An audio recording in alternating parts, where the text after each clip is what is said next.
ஓம் ஸ்ரீ குருப்யோ நமக. நன்றாக குரு வாழ்க, குருவே துணை. பரபிரம்ம ருத்ர காயத்ரி ஞானஸ்தலத்தின் நண்பர்களுக்கு வணக்கங்களும் வாழ்த்துக்களும். இந்த பதிவில் துலாம் லக்னத்திற்காக 7 நாட்களுக்கான பலன், ஜனவரி 20 முதல் ஜனவரி 26 வரை, சனிக்கிழமையிலிருந்து வெள்ளிக்கிழமை வரைக்கும் நம்முடைய துலா லக்னத்திற்கு சந்திரனுடைய நகர்வை வைத்து சொல்லக்கூடிய முறை. முதல் நாள் சனிக்கிழமை அன்னைக்கு கார்த்திகை நட்சத்திரத்துல சந்திரன் 1ஆம் பாதத்துல காலையில 8:52 வரைக்கும் இருக்காரு. அதாவது மேஷ ராசியில சந்திரன் இருக்காரு.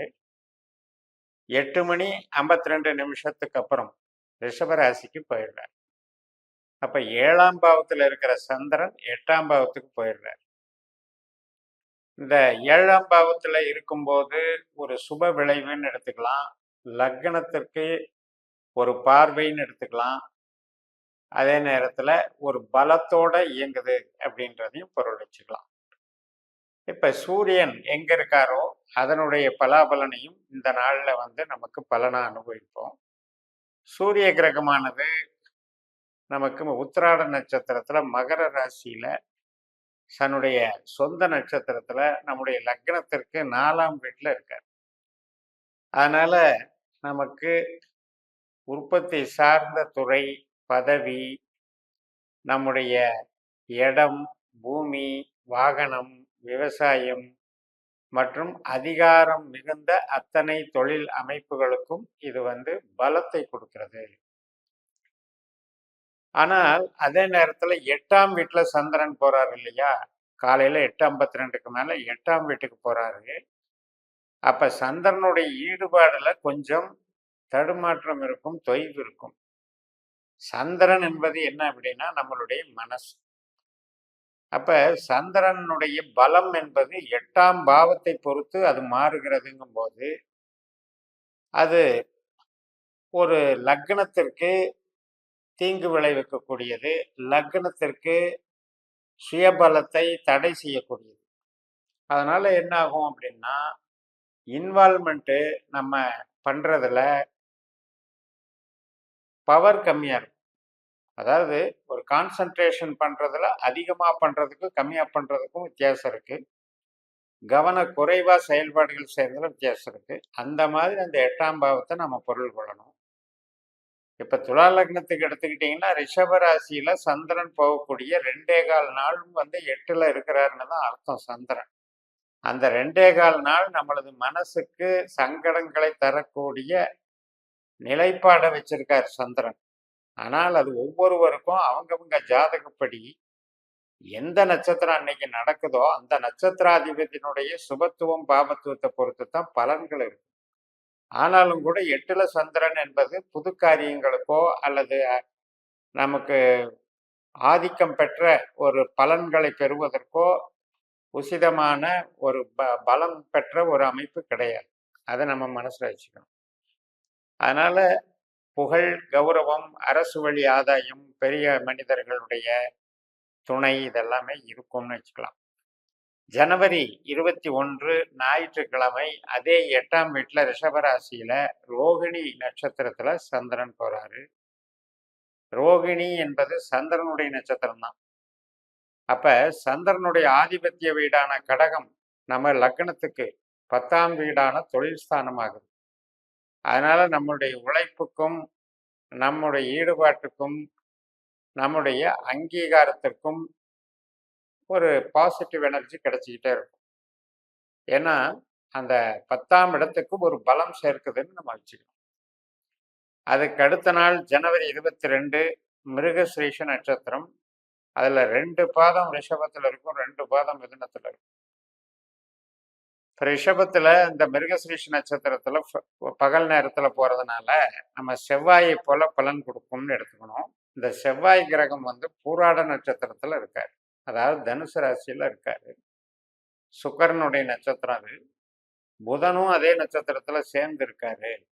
அப்ப ஒரு செவ்வாய் புதன் சேர்க்கையினுடைய பலன் என்ன பண்ணும் அப்படின்னா, டெக்னிக்கல் சம்பந்தப்பட்ட, கம்யூனிகேஷன் சம்பந்தப்பட்ட, ஆவணங்கள் தொடர்புடைய, ஒரு நவீன தொழில்நுட்பங்கள் சார்ந்த வேலைகளுக்கெல்லாம் அது சப்போர்ட் பண்ணும். அந்த வகையில் அது நன்மையை செய்யுது. சுக்கிரனும் அதே தனுசு ராசியில் தான் இருக்காரு.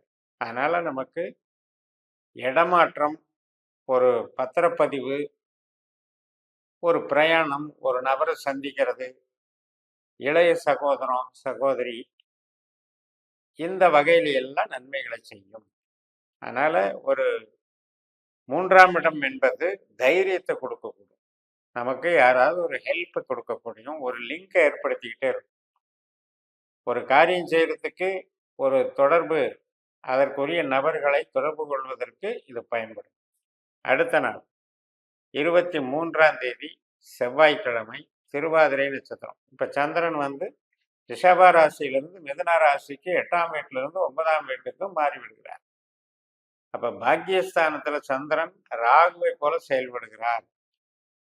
அது வந்து நமக்கு இப்போ ஒரு 9ஆம் இடம் அப்படின்னாலே ஒரு நபரை போய் சந்திக்கிறது, ஆராய்ச்சி கல்வி படிக்கிறது, கோவில் சார்ந்த வேலைகள், குலதெய்வம், பூர்வீகம், தந்தை வர்க்கம், இது சார்ந்த வேலைகளுக்கெல்லாம் செய்யறது, பிற நபர்கள், நமக்கு பிடித்தமான நபர்களோடு பழக்க வழக்கத்துல நம்மளுக்கு அந்த நாளை மகிழ்ச்சியாக கொண்டாடுவது, இது போன்ற அமைப்புல இந்த 9ஆம் இடம் என்பது நமக்கு பல வேலைகளை செய்யும்.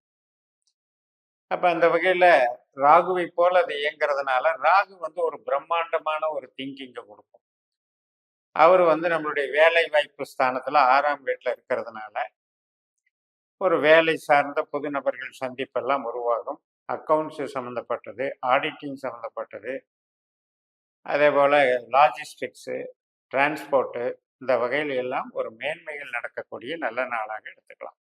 24 ஜனவரி புனர்பூச நட்சத்திரம், மிதுன ராசியில பாக்கியஸ்தானத்துல குருவுடைய நட்சத்திரம். இப்ப குரு பகவான் நமக்கு வந்து 7ஆம் வீட்டுல அஸ்வினி நட்சத்திரத்துல, கேது நட்சத்திரத்துல இருக்காரு. கேது நம்ம லக்னத்துக்கு 12ஆம் வீட்டுல இருக்காங்க. அப்ப இதுவும் வந்து 7ஆம் வீடுங்கிறது என்ன? ஒரு புதிய நபர்களை சந்திக்கிறது, திருமண காரியங்கள்ல ஈடுபடுறது, உயிர் பற்றான விஷயங்கள், பாசம், நேசம், உறவினர்கள், இது சார்ந்த ஈடுபாடுகள் எல்லாம் வெற்றி தர்றது, ஒரு கான்ட்ராக்ட் எடுக்கிறது, இதுக்கெல்லாம் சாதகமாக இருக்கும். நல்ல நாளாக அமையக்கூடிய ஒரு அமைப்பு. அடுத்தது ஜனவரி 25 பூசம் நட்சத்திரம். இப்ப வந்து 9ஆம் இடத்துல இருக்கிற சந்திரன் மிதுன ராசியிலிருந்து 10ஆம் இடமான கடகராசிக்கு வந்து விடுகிறார். இப்ப அங்க வந்து பூசம் என்பது சனியினுடைய நட்சத்திரம். சனி நமக்கு 5ஆம் இடத்துல கும்பத்துல இருக்கார். அப்ப இந்த உற்பத்தி, மிஷினரி, மேனுஃபேக்சரிங், ட்ரேடிங், இந்த விஷயத்துக்கு இன்னைக்கு சரி வராது.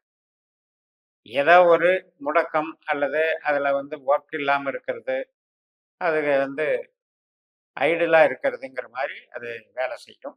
பட் அதே நேரத்துல மேன் பவர், கம்யூனிகேஷன், கமிஷன் வகையில வேலை செய்யறவங்களுக்கெல்லாம் சப்போர்ட் பண்ணும். கடைசி நாள் ஜனவரி 26 வெள்ளிக்கிழமை. இந்த நட்சத்திரம் வந்து ஆயில்ய நட்சத்திரம். அதே கடகராசியில காலையில 10:27க்கு புதனுடைய நட்சத்திரமாக தொடங்குகிறது. அப்ப புதன் நமக்கு தைரிய ஸ்தானத்துல 3ஆம் இடத்துல செவ்வாயோட சேர்ந்து சுக்கிரனுடைய நட்சத்திரத்தில் இருக்காரு. சுக்கிரனும் இங்க இருக்காரு. கம்யூனிகேஷன், கமிஷன் வகை தொழில்கள், மீடியா, எழுத்து, ஒப்பந்தம், நம்ம ஒரு பப்ளிஷ் பண்றது, செய்தித்துறை, விளையாட்டு சார்ந்தது, கலைகள் சார்ந்தது, எல்லாத்துக்குமே நல்லது. ஸோ இந்த நாட்கள்ல வந்து உங்களுக்கு அந்த 8ல சந்திரன் இருக்கிற 2 நாள்ல மட்டும் நம்மளுடைய ஈடுபாட்டுல ஒரு சிரத்தை எடுத்துக்கணும். அதாவது கான்சன்ட்ரேஷன், வில் பவரை கவனக்குறைவு இல்லாம பார்த்துக்கிட்டாலே நல்லா இருக்கும்னு சொல்லி நிறைவு செய்கிறேன். இந்த சேனலை சப்ஸ்கிரைப் பண்ணி ஷேர் பண்ணுங்க. உங்க தனிப்பட்ட ஜாதக பலாபலன்களை என்னுடைய வாட்ஸ்அப் நம்பர்ல தொடர்பு கொண்டு பலன் பெறுங்கள். உங்களிடமிருந்து விடைபெறுகிறேன். உங்கள் ஜெயம்எஸ். நன்றி, வணக்கம்.